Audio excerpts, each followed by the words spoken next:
We are one. How are you all of you? నేనే super ఉన్నామా, మీరు కూడా బాగున్నాను అనుకుంటున్నాం. అండ్ మనం డిస్కస్ చేద్దాం the movie Chennai love story movie review గురించి. అండ్ మూవీని కాస్త రేట్ చూడడం జరిగింది, బట్ చూసాక అనిపించింది అది ఫస్ట్ డేనే వెళ్ళుంటే అయిపోతుంది మూవీ అని చెప్పేసి. సో మూవీ విషయానికి వస్తే నాకు ఏం వచ్చిందంటే ఒకటే ఒక ఫస్ట్ సింగిల్ మాట, చాలా రోజుల తర్వాత ఒక కొత్త డిఫరెంట్ లవ్ స్టోరీ, ఒక కొత్త స్టోరీ, ఒక న్యూ లుక్లో, ఒక న్యూ వర్షన్తో చాలా మంచి మూవీ ఫీలింగ్ కలిగింది. అంటే వచ్చాయి చాలా లవ్ స్టోరీ మూవీస్ వచ్చాయి, బట్ ఇది ఒక complete different genre. Direct thinking రోల్స్లో బాగున్నాయి అండ్ ఒక ఫ్రెష్ ఫీల్ ఇస్తుంది చాలా రోజుల తర్వాత టీఫీలో.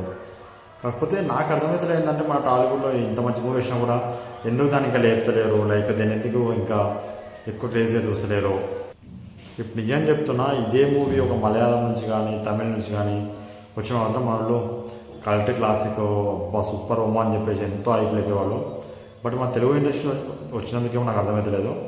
ఇదే మూవీ పక్క ఇండస్ట్రీ వచ్చినప్పుడు లేపే మన వాళ్ళు మన ఇండస్ట్రీ నుంచి ఇంత క్లాసిక్ మూవీ, ఎలాంటి అనవసరమైన ఫైట్స్ లేకుండా, అనవసరం ఐటమ్ సాంగ్స్ ఏం లేకుండా మంచిగా ఒక సింపుల్గా సాదాసీతగా వెళ్ళిపోయి ఒక స్టోరీని మన వల్ల అయిపోయారు. ఇదేమో పక్క ఇండస్ట్రీకి వస్తే వావ్ కల్ట్ క్లాసిక్ అంటాం మనం.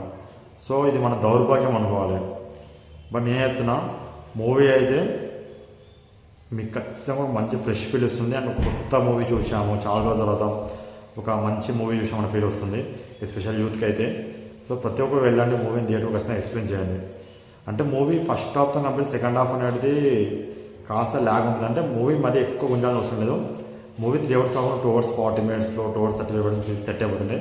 అంటే కాస్త మూవీ ల్యాగ్ అనేది ఉంటుంది సెకండ్ హాఫ్లో స్పెషల్లీ. కానీ ఫస్ట్ హాఫ్ అయితే మీ ఇంటర్వ్యూ వరకు అలా వెళ్ళిపోతుంది, ఎక్కువ బోర్ కొట్టించకుండా. అండ్ ఇంటర్వ్యూ కటింగ్ కూడా చాలా బాగుంటుంది, ఇంటర్వ్యూలో వచ్చే ఫిష్ కూడా చాలా బాగుంటుంది. అండ్ సెకండ్ హాఫ్ చాలామంది గెచ్ చేస్తుండొచ్చు, బట్ గెచ్ చేసినా కూడా మూవీ అనేది మనకు చాలా మంచిగా అనిపిస్తుంది. సెకండ్ హాఫ్లో అక్కడ కొన్ని పార్ట్స్ మనం వినాయని చూస్తే మూవీ అనేది కంప్లీట్గా ఆల్ ఓవర్గా చాలా బాగుంటుంది. అండ్ యూత్కి అయితే చాలా నచ్చుతుంది. అండ్ సింపుల్ చెప్పాలంటే మరి ఎక్కువ ఇవ్వకుండా హీరో ఒక అనాథ మూవీ క్యారెక్టరేషన్ వస్తే, అండ్ హీరో హీరోయిన్ ఎలా కలుస్తాడు, అండ్ కలిసిన వీళ్ళ మధ్యలో ఒక ర్యాప్ ఎలా ఏర్పడుతుంది, అండ్ వాళ్ళు కలిసి వాళ్ళు మ్యారేజ్ చేసుకుంటారా, వాళ్ళ లవ్ సక్సెస్ అవుతుందా, అండ్ మధ్యలో వీళ్ళ మధ్యలో వచ్చినటువంటి ఇబ్బందులు ఏంటి, అండ్ మూవీ మధ్యలో ట్విస్ట్ ఏంటి, అండ్ వీళ్ళ లవ్ స్టోరీస్ ఎలా ఎండ్ అవుతుంది, అది ఎలా స్టార్ట్ అవుతుంది. ఇది మెయిన్ మూవీ యొక్క స్టోరీ. అండ్ కొంచెం చెప్పాలంటే డిఫరెంట్గా it is not horror zone, but కొంచెం అలాంటి ఫీల్ వస్తుంది. But it's not like horror, like ఆత్మ అండ్ ప్రేమ ఇలాంటి విషయాలు కూడా మూవీలో కలగలిసి ఉంటాయి. సో నేను మొత్తం షో రివీల్ చేయను, మీరు వెళ్ళి మూవీకి వెళ్ళండి, ఎంజాయ్ చేయండి. ఖచ్చితంగా చెప్తున్నా, మీకు అయితే డిసప్పాయింట్ అయితే ఎవరు అబ్బో పీక్స్ హ్యాపీనెస్ వస్తుందని చెప్పండి, బట్ 100% మీకు లో అయితే ఫీల్ అవ్వరు అండ్ డిసప్పాయింట్ అయితే అస్సలు అవ్వరు.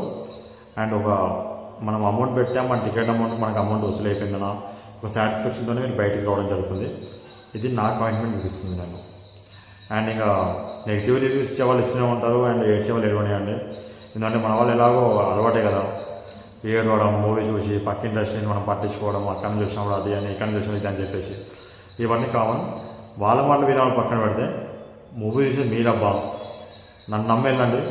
మూవీకి వెళ్ళిన తర్వాత మీరు డిసప్పాయింట్ అయితే 100% అవ్వరు, ఒక మంచి సాటిస్ఫాక్షన్ బయటకు వస్తారు. అండ్ ఎంకరేజ్ చేయండి ఇలాంటి మూవీస్ని. అండ్ ఎందుకు ఎంకరేజ్ చేయాలో నాకు అర్థం కాదు. పక్కన నుంచి వచ్చినప్పుడు మా మూవీస్ ఎందుకు పోతుందో నాకు అర్థం కాదు. మా నుంచి చూసిన మూవీని ఇప్పుడు ఫ్లాప్ చేసిన తర్వాత అరే మూవీని మిస్ చేసాం మనము, ఈ మూవీ ఇప్పుడు వచ్చి బాగుండేదని ఫీల్ కావడం ఎందుకు నాకు అర్థం కాదు.